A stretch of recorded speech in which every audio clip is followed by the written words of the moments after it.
ધોરણ 12 માં આપણે લાસ્ટમાં નામાની અંદર ચેપ્ટર નંબર 1 ભાગીદારી વિષય પ્રવેશમાં પછી ભાગીદારી કરાર નામું એટલે શું એ આપણે જોઈએ।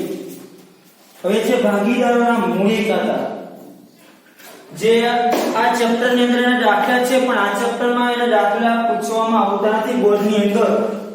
આપણે ખાલી એક થિયરી રૂપે મૂડી ખાતા એટલે શું, મૂડી ખાતા કઈ રીતે તૈયાર કરવામાં આવે છે એ આપણે આ ચેપ્ટરમાંની કોઈ જરૂર નથી, પરંતુ આના પછી જે ભાગીદારી પેઢીના વાર્ષિક હિસાબ છે જેમાં આપણે મૂડી ખાતા બનાવવાના થતા હોય, એટલા માટે આપણે મૂડી ખાતાના નમૂના અને મૂડી ખાતા રાખવાની જે પદ્ધતિઓ છે એના વિશે આપણે અભ્યાસ કરી લઈએ।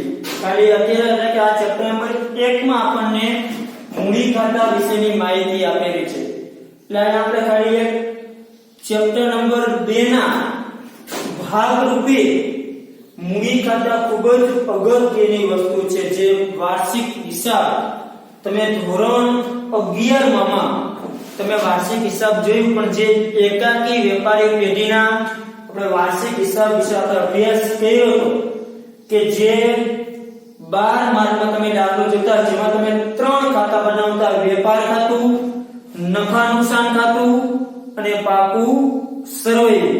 પણ જે ધોરણ 12 માં જે વાર્ષિક હિસાબ તૈયાર કરવાના થશે એ વાર્ષિક હિસાબ ભાગીદારી પેઢીના થશે। અહીંયા કોઈ ભાગીદારો હતા ને હવે જે ભાગીદારો હશે એટલા માટે આપણે વાર્ષિક હિસાબમાં જે પાકા સરવૈયામાં જે મૂડી અને ઉપાડનું જે આપણે ફોર્મેટ દર્શાવતા, મૂડી પ્લસ વ્યાજ, નફો પછી ઉપાડનું વ્યાજ, ખોટ, આ જે ફોર્મેટ દર્શાવતી આપણે ફોર્મેટ નહીં દર્શાવી એટલે કે ભાગીદારો હશે, એટલે એટલા માટે આપણે પાકા સરવૈયાનો એક ભાગ જ કહી શકાય છે। મૂડી ખાતા એ પાકા સરવૈયાનો એક ભાગ છે, એટલે વાર્ષિક હિસાબમાં તમારે મૂડી ખાતા તૈયાર આપણે કરશું દરેક વાર્ષિક હિસાબના દાખલામાં। આ સિવાય હજી એક નફા નુકસાન ફાળવણી ખાતું પણ આવશે, જે આપણે નફા નુકસાન તમે 3 જ ખાતા બનાવતા વાર્ષિક હિસાબમાં 11મા ધોરણમાં, વેપાર ખાતું, નાનું ખાતું અને પાકું સરવૈયું। જે ધોરણ 12 માં તમે 5 ખાતા તમારે બનાવશો વાર્ષિક હિસાબમાં, મોસ્ટ ઓફ જેને કે 5 ખાતા આપણે બનાવશું। વેપાર ખાતું, નફા નુકસાન ખાતું અને પાકું સરવૈયું તમે આપણા 11મા ધોરણમાં ભણી ચૂક્યા ઈ જ, પણ પાકા સરવૈયાનો જે ભાગ મૂડી ખાતા અને એક નફા નુકસાન ખાતાનો ભાગ આવશે નફા નુકસાન ફાળવણી ખાતું। ઈ પણ આપણે વાર્ષિક હિસાબમાં જે ચેપ્ટર લેશું ત્યારે એનો પણ આપણે નમૂનો જોશું। અત્યારે આપણે મૂડી ખાતાની આપણે વાત કરવાની છે કે મૂડી ખાતા કઈ રીતે બનાવશે, ભાગીદારી પેઢીના મૂડી ખાતા કઈ રીતે તૈયાર કરવામાં આવે છે એના વિશે આપણે અભ્યાસ કરવાનો છે। તો કે મૂડી ખાતા રાખવા, મૂડી ખાતા કઈ રીતે તૈયાર કરશું, આ જે મૂડી ખાતા છે તમારા વાર્ષિક હિસાબમાં ખૂબ જ ઉપયોગી છે। એટલે અહીંયા આપણે ખાસ જોજો મૂડી ખાતામાં કઈ રીતે વિગત દર્શાવવામાં આવે છે એના નમૂના। આપણે ચેપ્ટર નંબર 2 માં જે વાર્ષિક હિસાબ ભણશું એ વાર્ષિક હિસાબના 11 માર્કના દાખલા માટે આ મૂડી ખાતાના નમૂના ખૂબ જ ઉપયોગી છે, ખૂબ જ જરૂરી છે। ભલે આ ચેપ્ટરમાં આના વિશે કોઈ પૂછાતું નથી, આના વિશેના દાખલા તમને આપ્યા છે પણ આ ચેપ્ટરના દાખલા પૂછાતા નથી, પણ આપણે વાર્ષિક હિસાબ માટે મૂડી ખાતું શીખવું ખૂબ જ જરૂરી છે। ભલે આમાંનો પૂછે તો આપણે વાર્ષિક હિસાબ જે 11 માર્કમાં જે દાખલો પૂછે છે બોર્ડમાં એના માટે આપણે મૂડી ખાતા શીખવાના છે। તો કે મૂડી ખાતા રાખવાની તો કે 2 પદ્ધતિ છે। એક અસ્થિર મૂડી ખાતાની પદ્ધતિ જેને હંગામી મૂડી ખાતા પદ્ધતિ તરીકે પણ ઓળખવામાં આવે છે, બીજી છે સ્થિર મૂડી ખાતાની પદ્ધતિ જેને કાયમી મૂડી ખાતાની પદ્ધતિ તરીકે ઓળખવામાં આવે છે। અસ્થિર મૂડી ખાતાની પદ્ધતિ જેને હંગામી મૂડી ખાતાની પદ્ધતિ તરીકે ઓળખવામાં આવે છે। 1 માર્કમાં તો MCQ માં પૂછાય કે અસ્થિર મૂડી ખાતાની પદ્ધતિને કયા નામે ઓળખવામાં આવે છે, તો હંગામી અને સ્થિર મૂડી ખાતાની પદ્ધતિ જેને કાયમી મૂડી ખાતાની પદ્ધતિ તરીકે ઓળખવામાં આવે ચામાંથી MCQ એકમાં બહુ પૂછે છે. હવે અસ્થિર મૂડી ખાતાની પદ્ધતિ એટલે શું? તો કે ભાગીદારની મૂડી પદ્ધતિ રાખવાની જે પદ્ધતિ છે જેમાં મૂડીની જે શરૂઆતની બગડે બાકી આગળ લાવ્યા અને બાકી આગળ લઈ ગયામાં તો કે તફાવત એટલે કે ફેરફાર જોવા મળતો હોય જેને અસ્થિર મૂડી ખાતાની પદ્ધતિ કહેવાય છે. એટલે કે બાકી આગળ લાવ્યા જેટલી હોય એટલી બાકી આગળ લઈ ગયા હોય નહીં, બેમાં તફાવત જોવા મળે, બેમાં ફેરફાર જોવા મળતો હોય જેને તો કે અસ્થિર મૂડી ખાતાની પદ્ધતિ તરીકે ઓળખવામાં આવે છે. એટલે કે બાકી આગળ લાવ્યા અને બાકી આગળ લઈ ગયામાં ફેરફાર જોવા મળતો હોય તો એને શું કહેવાય છે? તો કે અસ્થિર મૂડી ખાતાની પદ્ધતિ તરીકે ઓળખવામાં આવે છે. તો કે અસ્થિર મૂડી ખાતાની પદ્ધતિમાં માત્ર ને માત્ર ભાગીદારના મૂડી ખાતા જ બનાવવામાં આવે છે. તો કે આ ભાગીદારના મૂડી ખાતાનો નમૂનો દોરેલો છે, તારીખ, વિગત, પછી જેટલા ભાગીદાર 2 હોય તો 2, 3 હોય તો 3, ભાગીદારના નામ A અને B, તારીખ, વિગત A અને B, ઉધાર અને જમા. તમે ખાતા હોય ખતવણીમાં ખાતા નંબર દીધો, તારીખ, વિગત, ઉધાર રૂપિયા અને જમા રકમ રૂપિયા, ઉધાર બાજુ જમા બાજુ. તો આને તારીખ, વિગત, જે ભાગીદાર હોય બે ભાગીદારના નામ, વળી તારીખ, વિગત, બંને ભાગીદારના નામ. તો કે અસ્થિર મૂડી ખાતાની પદ્ધતિમાં તો કે સૌપ્રથમ તો કે અસ્થિર મૂડી ખાતાની પદ્ધતિમાં શું દર્શાવવામાં આવશે? તો કે અસ્થિર મૂડી ખાતાની પદ્ધતિમાં જમા બાજુ બાકી આગળ લાવ્યા લખાશે. જમા બાજુ શું લખાશે? તો કે અસ્થિર મૂડી ખાતાની જે બાજુ શરૂઆતની બાકી એટલે કે બાકી આગળ લાવ્યા, ત્યાર પછી વધારાની મૂડી હોય તો તે પણ જમા બાજુ લખાશે. મૂડીની હંમેશા જમા બાકી હોય, મૂડીની કેવી બાકી હોય? હંમેશા જમા બાકી. એટલે કે મૂડીની કે ઉધાર બાજુ બાકી આગળ લાવી આવે ને કઈ બાજુ બાકી આગળ લાવી છે? મોસ્ટ ઓફ જમા બાજુ બાકી આગળ લાવી લખાશે. ત્યાર પછી મૂડી ઉપર આપણે જે વ્યાજ ગણતર તમે અધ્યાયમાં વાર્ષિક હિસાબમાં કે મૂડી પર વ્યાજ અહીંયા તમે ક્યાં દર્શાવતો તો કે અહીંયા તમે મૂડી પર વ્યાજ જે રહ્યું એ તમે પાકા સ્તરમાં જે મૂડી દેવા બાજુ દર્શાવતો એ મૂડી દેવા બાજુ તો વ્યાજ નહીં દર્શાવી, તો કે મૂડી પર વ્યાજ દર્શાવશું મૂડી ખાતાની જમા બાજુ. પછી પગાર, બોનસ કે કમિશન જે કંઈ આપતા હોય મહેનતાણ એ આપણે પણ ક્યાં દર્શાવશું? તો કે મૂડી ખાતાની જમા બાજુ. અહીંયા આપણે દર્શાવતા મૂડી દેવા બાજુ પગાર, અહીંયા તો પગાર, બોનસ કે કમિશન વગેરે આવતું જ નહીં, પણ આવશે તો આપણે ક્યાં દર્શાવશું? પગાર આપતા હોય કોઈ ભાગીદારને A કે B ને જેને એકલાને આપે કે બેને આપે, પગાર, બોનસ કે કમિશન. અસ્થિર મૂડી ખાતાની પદ્ધતિ છે ત્યારે એ જમા બાજુ દર્શાવશે પગાર, બોનસ અને કમિશન. મૂડી પર વ્યાજ કઈ બાજુ? તો કે જમા બાજુ. ત્યાર પછી નફો હોય થયેલો હોય તો આપણે અહીંયા જે નફા નુકસાન ખાતાનો જે નફો થતો એ આપણે પાકા સરવૈયાના જે આપણે ફોર્મેટમાં લખતા, જે ફોર્મેટ તૈયાર કરતા, મૂડી પ્લસ વ્યાજ, પછી નફો, પછી માઈનસ કરતા ઉપાડ, માઈનસ ઉપાડનું વ્યાજ અને માઈનસ કોટ. એમાં નફો આપણે અહીંયા દર્શાવતા અને જે નફો થયો છે અને વેચની પાત્રના પદાર્થ એટલે કે નફા નુકસાન ખાતા પછી અહીંયા નફા નુકસાન ફાળવણી ખાતું પણ તૈયાર કરવામાં આવે છે. એટલે કે નફો જો થયો હોય ભાગીદારી પેઢીમાં નફા નુકસાન ખાતા પર આપણે નફો કે ખોટ દર્શાવે, એટલે કે નફા નુકસાન ખાતા તો નફા નુકસાન ફાળવણી ખાતું તૈયાર કરશું તો જે કઈ નફો થયો હોય તો મૂડી ખાતાની જમા બાજુ, જો ખોટ થયેલ હોય તો મૂડી ખાતાની ઉધાર બાજુ દર્શાવવામાં આવશે. આ સિવાય મૂડી ખાતાની ઉધાર બાજુ તો કે ઉપાડ, ભાગીદારનો ઉપાડ ઉધાર બાજુ, ઉપાડનું વ્યાજી ઉધાર બાજુ દર્શાવવામાં આવે છે. ત્યાર પછી મૂડી ખાતા બંધ કરી નાખવામાં આવે છે. બંને બાજુ સરવાળો કરે કે જમા બાજુ સરવાળો વધારે આવશે, બંને બાજુ સરવાળો મૂકી જે ડિફરન્સ અહીંયા આવશે જેને બાકી આગળ લઈ ગયા કહેવામાં આવે છે. આ જે બાકી તમને મળે એ પાકા સરવૈયામાં આપણે મૂડી દેવા બાજુ તો કે એ બંને ભાગીદારની જે કઈ મૂડી આવી હોય એ મૂડી મૂડી દેવા બાજુ દર્શાવવામાં આવે છે।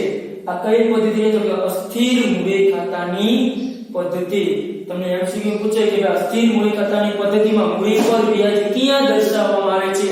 તો અસ્થિર મૂડી ખાતાની પદ્ધતિમાં મૂડી પર વ્યાજ ભાગીદારના મૂડી ખાતાની જમા બાજુ દર્શાવવામાં આવે છે। પગાર ક્યાં દર્શાવે? કે પગારે જમા બાજુ, બોનસ જમા બાજુ મૂડી ખાતા, ઉપાડ તો કે મૂડી ખાતાની ઉધાર બાજુ દર્શાવવામાં આવે છે। ટૂંકમાં એવું કહી શકાય કે તમે જે મૂડી ખાતાનો જે આપણે ફોર્મેટ બનાવતા કે મૂડીમાં વધારો, મૂડી પ્લસ વ્યાજ, પછી મૂડી પર વ્યાજ, પછી પ્લસ કે આપણે નફો, એ બધું આપણે મૂડી ખાતા બનાવશું। શા માટે?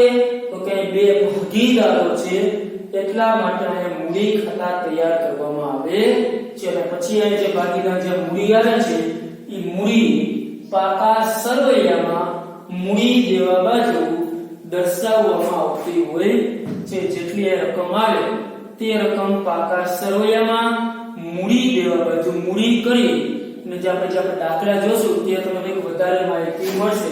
પણ અત્યારે એક યાદ રાખો કે મૂડી ખાતાની પદ્ધતિ જ્યારે અસ્થિર મૂડી ખાતાની પદ્ધતિ અને હંગામી મૂડી ખાતાની પદ્ધતિ કહેવામાં આવે છે, જેમાં માત્ર એક જ ખાતું બને છે ભાગીદારના મૂડી ખાતામાં। શું થશે? તો કે સૌપ્રથમ જમા બાજુ બાકી આગળ લાવીએ મૂડી, તમને જે આપી હોય કે કાચું સરવૈયા મૂડી આપી હોય કાચા સરવૈયામાં, અહીં આપણે ભાગીદારની મૂડી આપતા, સોરી એકાગ્ર પર મૂડી આપતા, અહીં તમને ભાગીદારની મૂડી આપેલી છે નામ, કે ભાઈ આ નામ કે જે નામ આપ્યો છે એ તમને નામ આપેલું હશે મૂડી ખાતામાં।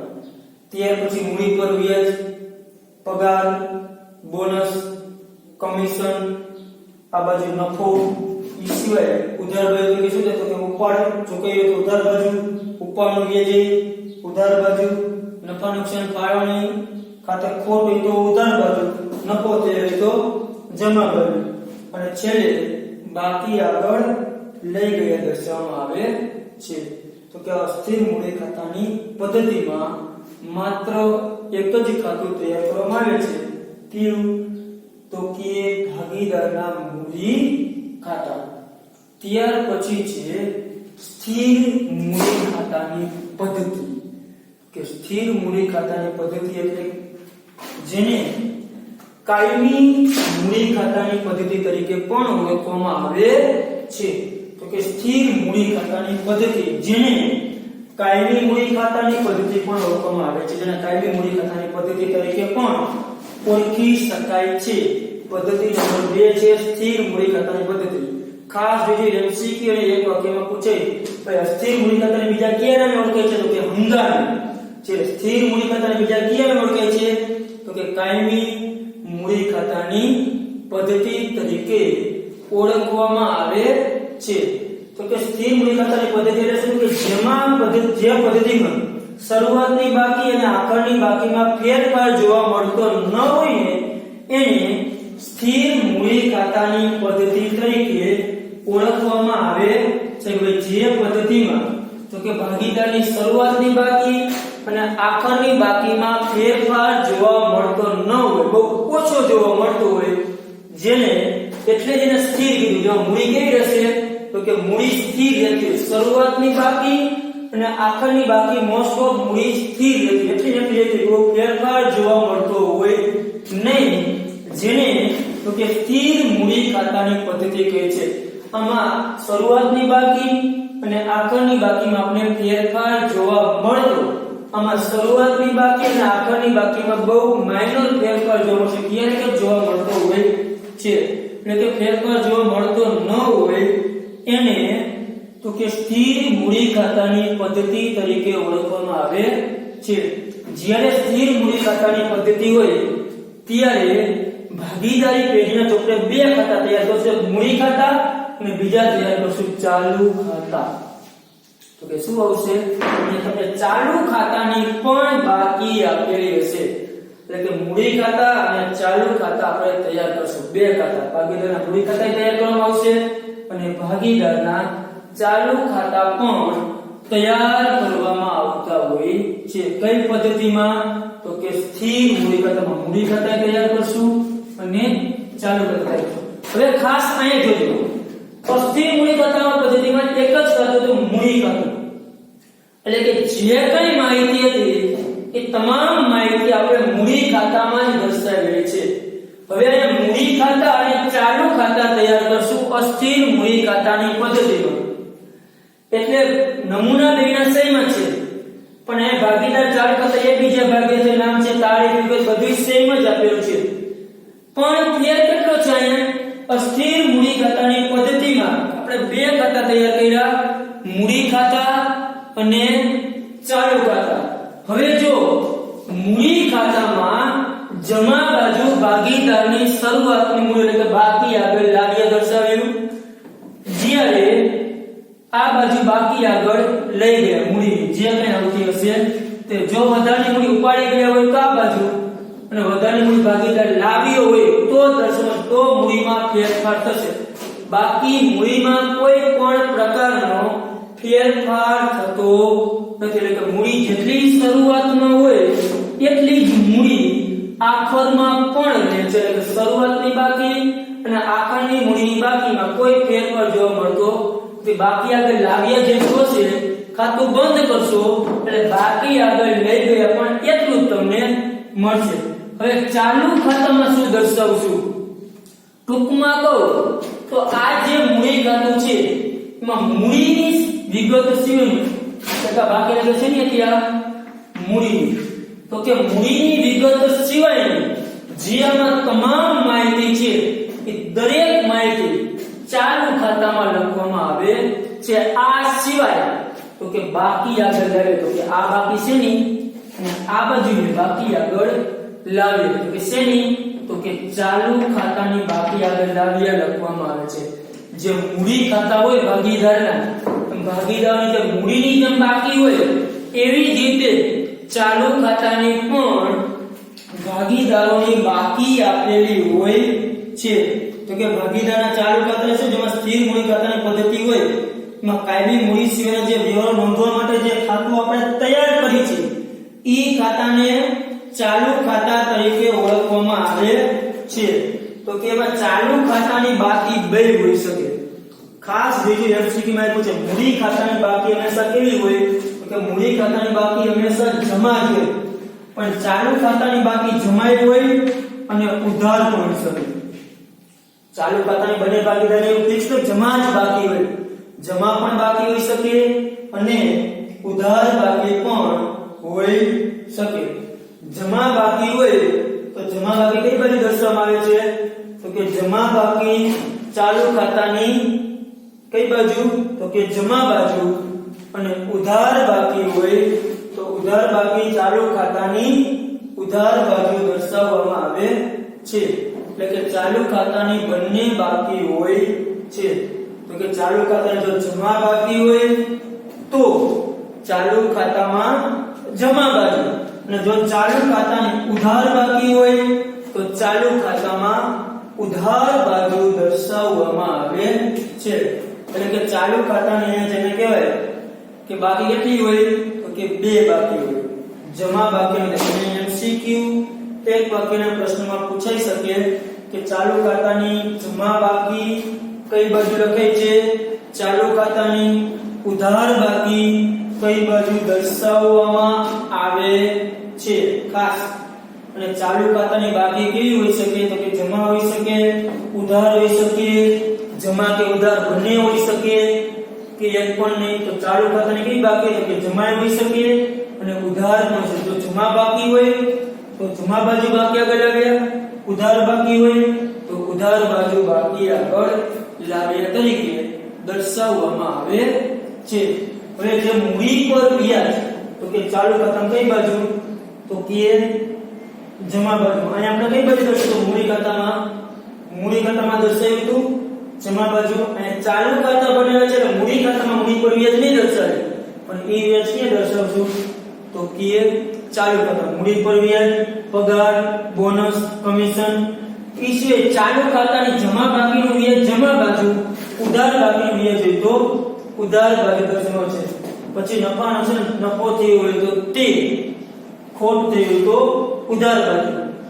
ઉપાડ પર વ્યાજ ચાલુ ખાતાની ઉધાર બાકીનું વ્યાજ, પછી ઉપાડ અમે ભૂલી ગયા, ઉપાડે આ બાજુ દર્શાવશે. તો ઉપાડે તો ઉપાડે ચાલુ ખાતાની ઉધાર બાજુ ઉપાડ પણ દર્શાવવામાં આવે છે, એટલે કે ઉપાડ પર વ્યાજ, ચાલુ ખાતાની ઉધાર બાકીનું વ્યાજ, નફા નુકસાન પણ ખાતા ખોટ, આ બધું કઈ બાજુ દર્શાવવામાં આવશે તો કે ચાલુ ખાતાની ઉધાર બાજુ દર્શાવવામાં આવે છે।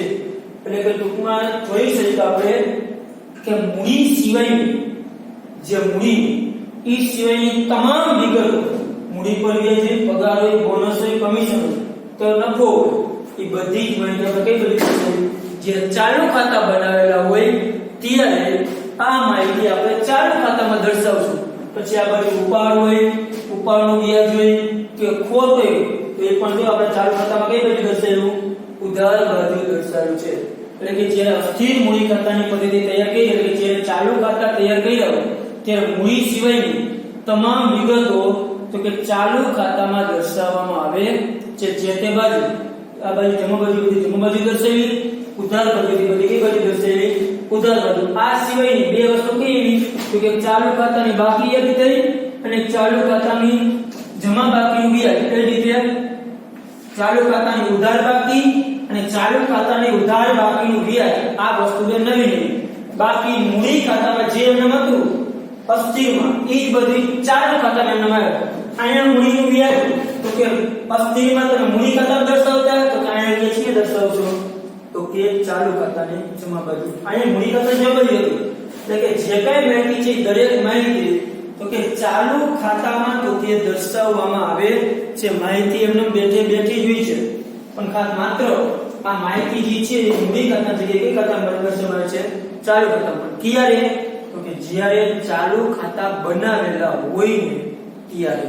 એટલે ચાલુ ખાતા ક્યારે બનાવવા જરૂર પડે કે જે સ્થિર મૂડી ખાતાની પદ્ધતિ ભાગીદારી મૂડી ખાતા રાખતી હશે પેઢી, ત્યારે આવી પેઢીમાં મૂડી ખાતા અને ચાલુ ખાતા બંને બનાવેલા હોય છે। એટલે તમારે એટલું યાદ રાખવું, જે મૂડી ખાતામાં જે માહિતી દર્શાવતા એ માહિતી બધી ચાલુ ખાતામાં દર્શાવવામાં છે, પણ મૂડીની બાકી રહે એ એક મૂડી ખાતામાં દર્શાવવામાં આવે છે। એટલે મૂડીની બાકી એમને બંધ થઈ જશે અને જે ચાલુ ખાતાની જે બાકી આપેલી હોય એ ચાલુ ખાતાની જમા બાકી જમા બાજુ, ઉધાર બાકી કોઈ ભાગીદાર રહેતી હોય તો ઉધાર બાજુ દર્શાવવામાં આવે છે।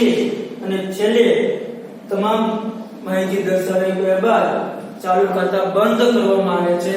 અને ચાલુ ખાતા બંધ કરો એટલે કે જે આપણે આમાં કીધું કે ભાઈ મૂડી ખાતામાં હંમેશા જમા બાજુ જ વધારે થતો, પણ આમાં કોઈ ભાગીદારનો એનો થોડો કદાચ જમા બાજુ વધારે થાય તો એની બાકીમાં તમને ઉધાર બાજુ, અને બીનો થોડો કદાચ આ બાજુ વધારે થાય તો એની બાકી કઈ બાજુ પડે તો કે ઉધાર બાજુ જમા બાજુ મળતી હોય। એટલે કે ચાલુ ખાતાની અંદર તો કે બાકીનો સરવાળો જે છે એ ફિક્સ નથી હોતો કે જમા બાજુ વધારે થાય, કોઈ પણ બાજુ વધારે થાય, જે બાજુ વધારે થાય એ બાજુ કે વિરુદ્ધ બાજુ બાકી આગળ લઈ ગયા આવે અને બાકી આગળ લઈ ગયા એટલે કે પાકા સરવૈયામાં દર્શાવવામાં આવતું હોય છે। માની લો કે જમા બાજુ સરવાળો કોઈ બાકીનો વધારે થયો હોય તો એની બાકી મૂડી દેવા બાજુ અને જેનો ઉધાર બાજુ સરવાળો વધારે થયો હોય એનો સરવાળો તમારા મિલકત લેણા બાજુ દર્શાવવામાં આવે છે। એટલે કે વિરુદ્ધ અસર આપવામાં આવતી હોય છે। આ અસ્થિર મૂડી ખાતાની પદ્ધતિ તમને એમસીક્યુ અથવા કે પૂછે કે સ્થિર મૂડી ખાતાની પદ્ધતિમાં મૂડી પર વ્યાજ ક્યાં દર્શાવવામાં આવે છે તો મૂડી પર વ્યાજ ક્યાં દર્શાવે કે ભાગીદારના ચાલુ ખાતાની જમા બાજુ। ઉપાડ ક્યાં દર્શાવવામાં આવે છે તો કે ઉપાડ તો કે ચાલુ ખાતાની ઉધાર બાજુ દર્શાવવામાં આવે છે। એટલે કે આપણે જોયું આગળ છે તો કે અસ્થિર મૂડી ખાતાની પદ્ધતિ જેને અંગામી કહેવાય છે સ્થિર મૂડી ખાતાની પદ્ધતિ, જેને કાયમી મૂડી ખાતાની પદ્ધતિ તરીકે ઓળખવામાં આવે છે। બેમાં ડિફરન્સ શું છે બે પદ્ધતિમાં તો કે આમાં મૂડી ખાતા એક જ બનાવવામાં આવે છે, તમામ માહિતી મૂડી ખાતામાં દર્શાવી, મૂડી ખાતાને ચાલુ ખાતા બનાવવામાં આવે છે। એટલે મૂડી જે છે એ મૂડી ખાતામાં દર્શાવાશે, બાકીની તમામ વિગતો જે છે એ દરેક વિગતો ચાલુ ખાતામાં દર્શાવવામાં આવે છે। આમાં જે ઉપાડનો દર્શાવ્યું આપણે ક્યાં દર્શાવ્યું તો કે ચાલુ ખાતામાં દર્શાવવામાં આવે છે। અને આ સિવાય ચાલુ ખાતાની જે બાકી હોય છે એ બાકી દર્શાવવામાં આવશે। ચાલુ ખાતાની બાકી આગળ લાવીએ, જમા બાકી તો જમા બાજુ, ઉધાર બાકી તો ઉધાર બાજુ, અને આ સિવાય બંનેની છે બાકી આગળ ચાલુ ખાતાની બાકી શોધવામાં આવશે અને મૂડી ખાતાની પણ બાકી શોધવામાં આવે છે। મૂડી ખાતાની બાકી જે છે એ તો મૂડી દેવા બાજુ લખવામાં આવશે, મૂડી ખાતા કરી અને ચાલુ ખાતાની બાકી છે, જમા બાકી હોય તો મૂડી દેવા બાજુ, ઉધાર બાકી આવશે તો મિલકત લેણા બાજુ ચાલુ ખાતાની ખાતું બંધ કરી અને એની બાકી પણ લઈ જવામાં આવતી હોય છે. એટલે કે સ્થિર મૂડી ખાતાની પદ્ધતિમાં કેટલા ખાતા તૈયાર કરવામાં આવે છે? તો કે બે ખાતા, એક ભાગીદારના મૂડી ખાતા અને ભાગીદારના ચાલુ ખાતા. જ્યારે અસ્થિર મૂડી ખાતાની પદ્ધતિમાં માત્ર એક જ ખાતું તૈયાર કરવામાં આવે છે, ભાગીદારના મૂડી ખાતા. આ જે મૂડી ખાતા અને જે ચાલુ ખાતા આપણે જોયા, આ તમારા વાર્ષિક હિસાબમાં ખૂબ જ જરૂરી છે, એમાં આ તમને ઉપયોગી છે. પણ ચાલુ ખાતા ક્યારે બનાવવાના? તમને અહીંયા એવું નહીં કીધું કે સ્થિર મૂડી ખાતાની પદ્ધતિ તૈયાર કરો કરશે, પણ જ્યારે કાચા સરવૈયામાં ચાલુ ખાતાની બાકી આપેલી હોય, જ્યારે કાચા સરવૈયામાં ચાલુ ખાતાની બાકી આપેલી હોય ત્યારે તમારે ચાલુ ખાતા અને મૂડી ખાતા બંને તૈયાર કરવા પડે. જો ખાલી મૂડી ખાતાની બાકી આપેલી હોય તો તમારે ખાલી મૂડી ખાતા તૈયાર કરવાના થાય, પણ ચાલુ ખાતાની બાકી આપેલી હોય તમને કાચા સરવૈયામાં તો તમારે ચાલુ ખાતા અને મૂડી ખાતા તૈયાર કરવા પડે. આ પદ્ધતિ મુજબ તમારે હિસાબી અસર આપવી પડે. એટલે આ પદ્ધતિ મુજબ હિસાબ શું કે ભાઈ મૂડી સિવાયની તમામ જે કે મૂડી પર વ્યાજ, ઉપાડ પર વ્યાજ, પગાર, બોનસ, કમિશન એ બધી જ માહિતી આપણે ચાલુ ખાતામાં ટૂંકમાં દર્શાવવી. મૂડી ખાતાની જે બધી માહિતી ક્યાં દર્શાવવાની? ચાલુ ખાતામાં. મૂડી ખાતામાં ખાલી એક જ વસ્તુ આવે, શું? તો કે મૂડીની શરૂઆતની બાકી, એટલે કે બાકી આગળ લાવ્યા આ સિવાય બધી માહિતી ક્યાં? તો કે ચાલુ ખાતામાં. માં કંઈ પણ તમને પ્રશ્ન હોય તો હજી આપણે જ્યારે અને દાખલા જોશું વાર્ષિક હિસાબમાં, તે હજી તમને થોડુંક વધારે ડીપમાં આપણે ઉતરશું, તમે ઓટોમેટિક સમજ્યા. તે ખાલી થિયરિકલ માહિતી છે એટલે થોડુંક નો સમજો, પણ કદાચ બની શકે કે પગાર કઈ રીતે આપવો, શું કાંઈ જે દાખલા છે કે આપણે કમ્પલસરી પગાર કઈ રીતે આપેલો હોય તો તમને હજી વધારે માહિતી મળશે. ત્યારે તેમ છતાંય તમને કંઈ પ્રશ્ન હોય તો તમે કહી શકો છો, સંપર્ક કરી શકો છો. ચાલો અહીંયા આપણે અસ્થિર મૂડી ખાતા અને સ્થિર મૂડી ખાતાની પદ્ધતિ આપણે જોયું. તમને ચોપડીમાં અસ્થિર મૂડી ખાતા અને સ્થિર મૂડી ખાતાનો તફાવત આપ્યો છે પેજ નંબર 6 ઉપર. એ તફાવત તમે જોઈ લીધો. આ બંને પદ્ધતિ વચ્ચે શું ટૂંકમાં જે આપણે થિયરિકલ સમજ્યા એ બંનેનો તફાવત આપ્યો છે, બેનો અર્થ આપ્યો છે, ખાતા ક્યાં તૈયાર કરવામાં આવે, વ્યવહારની નોંધ કઈ રીતે તૈયાર કરવામાં આવે છે, મૂડીનું વ્યાજ ક્યાં દર્શાવાય, ખાતાની બાકી પાકા સમયમાં ક્યાં નોંધ કરવામાં આવે છે, એની તમને માહિતી આપેલી છે. કે જમા બાકી હોય તો ક્યાં પાકા સમય જાય? તો કે જમા બાકી જો પાકા સમય મૂડી દેવા બાજુ, ઉધાર બાકી તો મિલકત લેણા બાજુ કઈ રીતે દર્શાવવામાં આવે છે એની તમને તફાવત હોય. તમે તફાવત જોઈ છે, તફાવત ન સમજાય તો મને પૂછી શકો છો, એમાં જ આપેલો છે. આપણે મૂડી ખાતાની બે પદ્ધતિ જોઈ, અસ્થિર અને સ્થિર. અસ્થિરમાં ખાલી એક જ બનાવવામાં આવ્યું મૂડી ખાતા, સ્થિરમાં કેટલા ખાતા બનાવશે? બે, મૂડી ખાતા અને ચાલુ ખાતા. એમાં ફેર છે આપણે જોયું કે આપણે ચાલુ ખાતામાં તમામ વિગત દર્શાવેલ છે, એમાં બધી માહિતી શેમાં દર્શાવેલ છે? મૂડી ખાતામાં. Thank you.